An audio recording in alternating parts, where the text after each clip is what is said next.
저는 끝으로 이제 그 네트워크 얘기를 조금 하고 싶습니다. 성경에 보면 아주 재미있는 게 있는데요. 여기서 중요한 것은 리더십은 솔로 플레이가 아니라는 거지. 성경에 보면은 신약 성경에 쓴 수신인들은 보면 전부 다 복수형으로 나와 있어요. 그래서 항상 기도하라 쉬지 말고, 항상 기뻐하라 쉬지 말고 기도하라 범사에 감사라는 걸 보면 전부 다 너희들은 항상 기뻐하는 거지. 너희들은 쉬지 말고 기도하라. 기도도 기뻐함도 선교도 다 팀으로 같이 하게 만드는. 오순절 성령 사건도 산에 가서 돌박듯이 베드로만 받고 왔으니까 그게 아니에요. 120문도가 밖에서 한꺼번에 받았어요. 하나님은 항상 이 밖에서 내로 그룹으로 줍니다. 공동체 그게 있는 것이죠. 여러분 20세기의 그 세계화는 말이죠. 미국 같은 이런 서구 열강이 주도하는 UN 같은 걸 보면 서구 열강이 주도하는 UN이나 나토는 WTO 같은 것들은 서구 열강이 주도해서 그 중앙의 그 주도권이 자신의 가치를 주변한테다가 그 프레셔로 집어넣는 것이 강요하는 것이 20세기의 세계화입니다.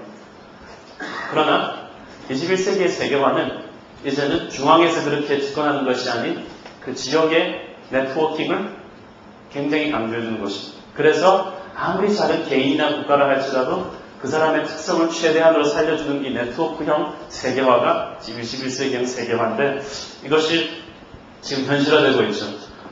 지금 올해 말이 되면 아시아 오세아니아를 직접 연결하는 해저 케이블이 구축이 됩니다. 그러면 지금은 인터넷을 하면 미국을 통해서 전 세계로 가지만 미국을 통하지 않고도 호주와 싱가포르, 한국, 홍콩, 일본이 인터넷폰이 연결이 되는 것이죠. 지역권 네트워크화가 그렇게 되는 것인데 저는 이걸 보면서 정말 중요한 것은 우리가 네트워킹입니다. 윈윈 개념이라는 것을 여러분한테 좀 소개하고 싶습니다. 많은 사람들이 많은 리더들을 보면은 자기를 다른 사람들을 희생시켜서 자기가 유명해집니다. 한 명의 명작이 탄생하기 위해서는 수천 명의 사람이 죽는데 스티븐 코비는 윈윈이라는 이런 개념을 우리에게 선사하고 있습니다. 우리는 많은 경우 인생을 제로섬 게임이라고 생각합니다. 네가 웃으면 나는 울어야 한다. 네가 튀면 나는 꺼져야 한다. 네가 빛나면 나는 어둠으로 숨어야 한다. 그거죠. 너한테 나눠주면 내 몫은 줄어든다. 제로섬 게임이라고 보는데 스티븐 코비가 하는 말은 리더가 그렇게 생각하기 시작하면 큰일 난다는 거죠. 보스가 직원들한테 월급을 많이 주면 내 몫이 줄어든다고 생각하기 시작하면 그때부터는 털어버립니다. 그러나 직원들의 월급을 많이 줘서 행복해지면 생산성이 높아져서 우리 모두가 다 산다고 생각하면 그때부터는 완전히 그 인생이 달라지는 것이죠. 이것을 윈윈 게임이라고 합니다.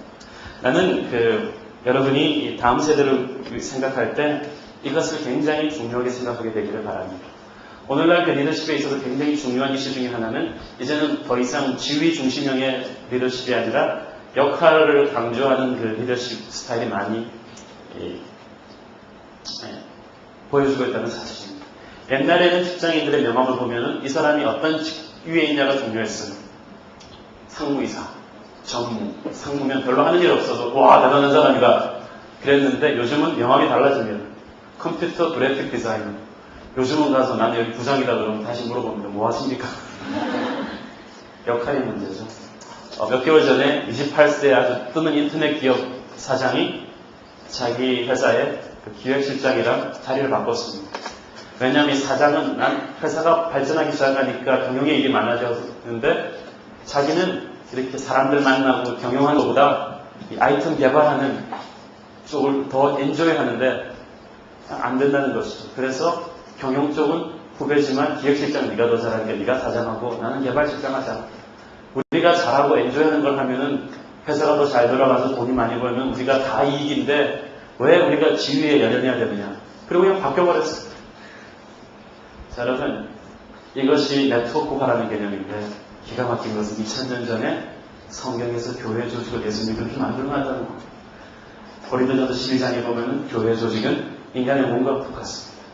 다 전도하는 자겠느냐, 다 행정하는 자겠느냐. 예수님은 부장, 전무, 목사, 전도사 이렇게 맡기는 걸 제일 싫어했어요. 선교가 있으니까 선교사를 준 것이지 선교사를 위해서 선교라는 일을 만들어준 게 아니에요. 예수님은 각 몸에서 누가 무엇을 해야 되는지를 정확하게 알고 있었어요. 그래서 DNA가 다 달라요. 성격이 다르고 재주가 다른 걸 알아서 그걸 기가 막히게 배치를 해서 초대교회가 이렇게 돌아가는 것입니다. 이것은 교회가 세상의 전부랑 혼합하는 2000년 동안의 회색이 된 것이지 예수님이 만들어 놓은 교회 조직은 그렇게 살아있고 탄탄한 네트워킹에 생명력 있는 조직이었던 것이죠. 그런 의미에서 리더십은 중요한 것이 리더는 스타가 아니라 뛰는 선수가 아니라 코치라는 것입니다. 스타 플레이어 출신들이 감독이 되면 뭐가 문제인 줄 아세요? 많은 경우 감독이 되면 실패하는 사람들이 많습니다. 잘하는 사람도 감옥이 있지만 왜냐? 하면 자기가 재능이 워낙 뛰어났던 스타 플레이어 출신은 이렇게 선수가 못하잖아요. 그러면 제가 뭐가 문제일까 그러면서 체계적으로 연구하고 격려해 줄까요? 야, 쟤 빼. 그러면 자기가 들어가고 싶습니다. 센트리온 이렇게 하는 거야 이렇게가 그러면서 팍 보여줍니다. 그러면 아무리 국가대표지만 이 감독은 1세기에 한 번 나올까 말까 천재성을 가진 스타고 선수는 공부 못하는 애가 공부 못하고 싶어서 못합니까? 그러니까 안 되는 거지. 그런데 감독은 그걸 이해를 못하는 것이. 그러니까 선수의 상기가 굉장히 저하가 됩니다. 그러나 눈물의 후보 선수 생활을 했던 감독은 그렇지 않습니다. 제가 왜 못할까? 그래서 제일 못하는 선수를 중심으로 해서 용기를 돋구다주고 훈련으로 보완할 걸 짜기 때문에 잘하는 애들은 더 잘 되고 못하는 애들도 절망하지 않고 흙속에서 진주가 태어난다는 것이죠.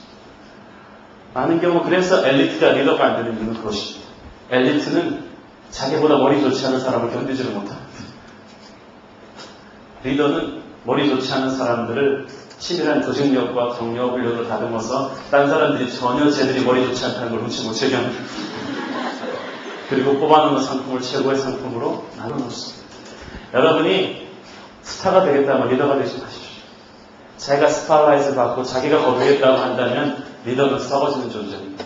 남을 성공시켜주는 사람이지 남을 고생시켜서 자기가 성공하는 사람이 아니죠. 그래서 리더십은 네트워킹입니다.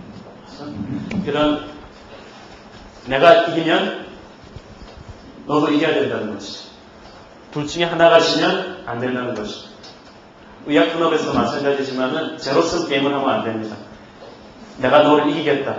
서로 상대를 대상으로 전쟁을 하면 안 됩니다.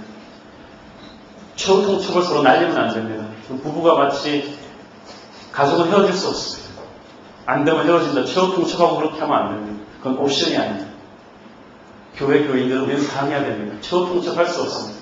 당신 나라 안 좋으니까 헤어지자. 그런 거 없어요. 둘 다 이겨야 된다는 거죠. 그런 식으로 생각할 때 저는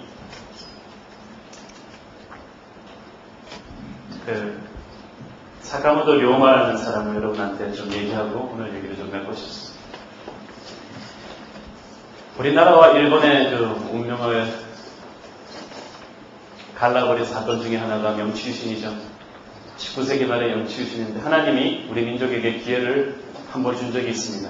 일본보다 100년 먼저 18세기에 실학사상, 박지원을 비롯한 이런 실학사상들이 바로 일본의 명치유신이 했던 것 똑같은 것들인데 제대로 이루지를 못했습니다. 일본의 명치유신을 이뤘는데 한국 대원군은 쇠국을 했죠. 근데 그때 일본의 명치유신을 가능케 한 중요한 인물이 있습니다. 너무 빨리 죽어서 우리에게 알려지지 않았지만 사카모토 료마라는 아주 젊은 사람입니다. 일본은 우리보다 훨씬 더 보수적인 나라였어요. 그래서 어쩔 수 없이 외국 상선들이 들어오고 군함들이 들어오기 시작했지만은 이 나라 문을 열 것이냐 말 것이냐.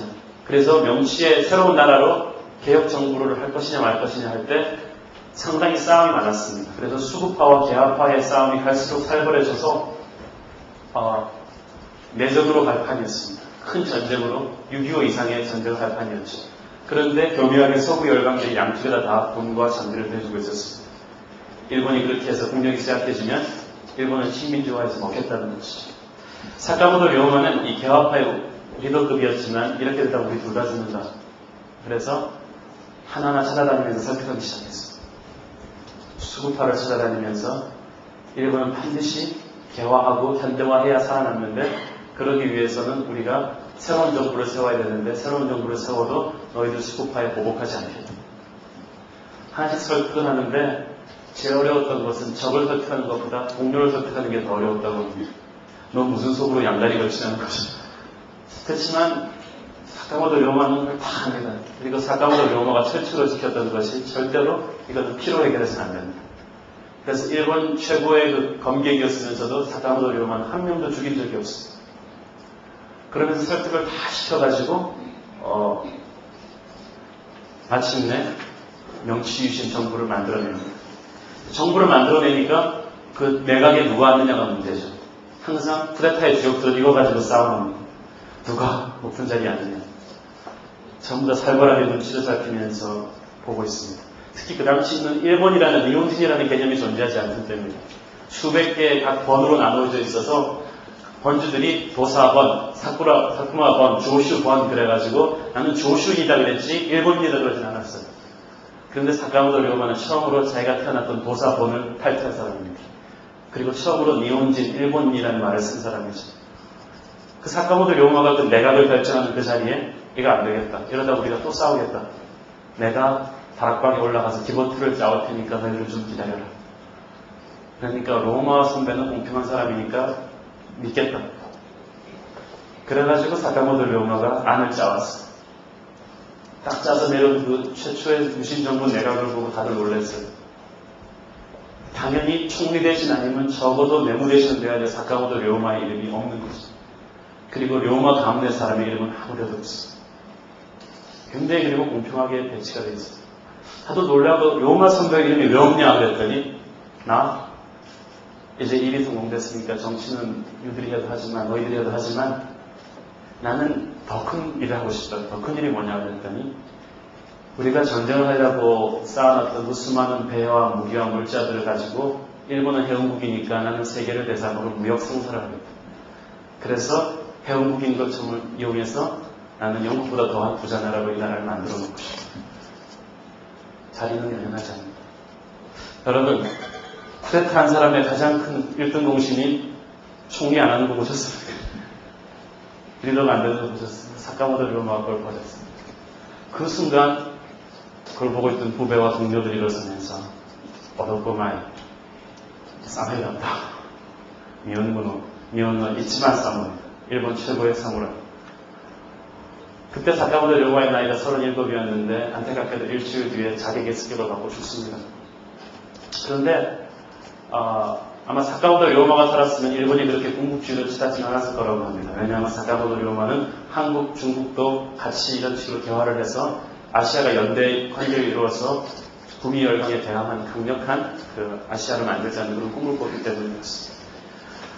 근데 사카모토 료마의 특징은 자기는 그렇게 공부를 못하고 그랬지만 자기 주위에 있는 사람들이 그때 마치 일본의 천민들이 이제 개혁하면서 새로운 신분으로 바뀔 때 그는 천민 중에서 똑똑한 사람들을 보면은 꼭 그 사람의 은사대로 공부를 권장했습니다. 그 중에 하나가 이토 히로부미죠. 아주 천한 집안 출신인데 이 친구가 보니까 외국어도 잘하고 사람들과 일하는 게 잘하니까 외국 선언들 같은 걸 붙여주고 영국으로 보내고 그래가지고 너무 공부를 해라. 그래가지고 우리나라에는 아주 원시의 2등방문이 됐지만 아주 천민 출신의 젊은이 이토 히로부미를 그렇게 격려를 해서 공부를 시켰습니다. 또 자기 주위에 있는 머슴 출신의 사람이 검객인데 너무 산수를 잘하니까 이제 더 이상 칼로는 총을 못 이긴다. 너는 이제 검을 쓰지 말고 수학 공부를 좀 더 해서 앞으로 이 나라의 살림을 맡을 준비를 해요. 그래서 이 사람이 현대 수학을 공부해서 일본의 재무대신이 됩니다. 이런 식으로 사카모토 료마는 수없이 많은 그 주위의 동료들을 키워주고 준비를 시켜가지고 일본의 미래를 준비해 놓습니다. 이 사카모토 료마 이런 추연한 정신 때문에 명치유신의 많은 주역들이 정교로 빠지지 않고 많은 사람들이 교육계로 투신해서 10명씩 20명씩 정경숙을 만들어서 거기서 먹고 자면서 제자훈련한 거죠. 그러면서 인물을 키워내서 일본의 교토대학, 동경대학 그런 대학들이 생기고 거기서 다음 세대 일본의 리더들이 나오는 것입니다. 저는 사카모토 료마를 보면서 예수를 안 믿었지만 우리가 이렇게 던져준 바가 많다고 생각합니다. 알려지지 않았지만 이 사람의 하나의 희생으로 말미암아 현대 일본의 그런 체계가 마련될 수 있던 중요한 터닝 포인트가 된 것이죠. 나는 여러분이 어떠한 인물이 되기를 꿈꾸는지 모르겠습니다. 나는 리더십하면 박정희, 처칠 같이 군중의 환호를 받으며 카리스마를 이끌어가는 정종식 같은 그런 사람 되기를 원합니다. 그것이 예수님이 보여준 리더십이 아닙니다. 예수님은 오히려 자기가 완전히 썩혀버렸던 그런 사람이죠. 이 모든 이 비즈니스의 리더십이나 이 정치의 리더십들을 보면 예수님의 리더십이 들어있습니다. 이분의 시간 매니지하는 것을 보면 예수님은 그렇게 많은 사역을 하면서도 철저하게 제자들한테 다음 세대 리더십에다가 정성을 쏟았습니다. 거의 예수님의 시간과 땀과 정열의 50%는 이 젊은이 11명에게 가지 않았는가 그렇게 생각합니다. 제자들에게 한 설교는 달랐어요. 제자들에게 보여주는 건 몸으로 보여주는 워크숍이 많았습니다. 발 닦아주는 것도 많으죠. 이거는 5,000명 데리고 한 게 아닙니다. 특별한 리더십 훈련입니다. 우리가 보고 있는 신약 성경의 디모데전서, 디모데후서 전부 다 그 당시 초대교회 리더십 양성하는 리더십 매뉴얼입니다. 그러니까 지키기가 그렇게 어려운 거예요. 그만큼 예수님은 다음 세대를 위해서 생각하고 고민하고 자기를 희생시켰던 것입니다. 사랑하는 젊은이 여러분, 여러분이 생각하는 리더는 무엇입니까?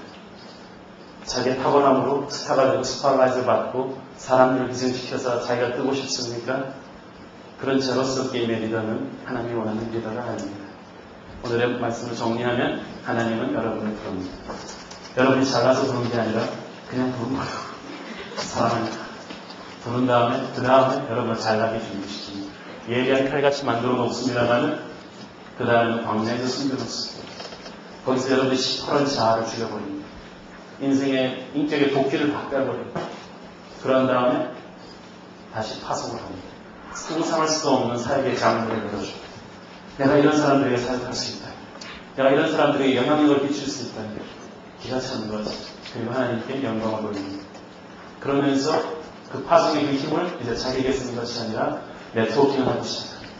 나의 콜링이 귀하고 나의 광야가 귀한 만큼 다른 사람들의 콜링도 귀하고 그 사람들의 은사도 귀한 것입니다. 네가 죽고 내가 뜨는 것이 아니라 우리 모두 다 같이 이기는 윈윈 게임. 우리 모두 다 같이 내받고 다 같이 기도하고 다 같이 땅끝으로 달리죠. 거룩함이든 사랑의 네트워킹이 이 서빙도 숙명부 공동체에서 있게 되기를 바랍니다. 감사합니다.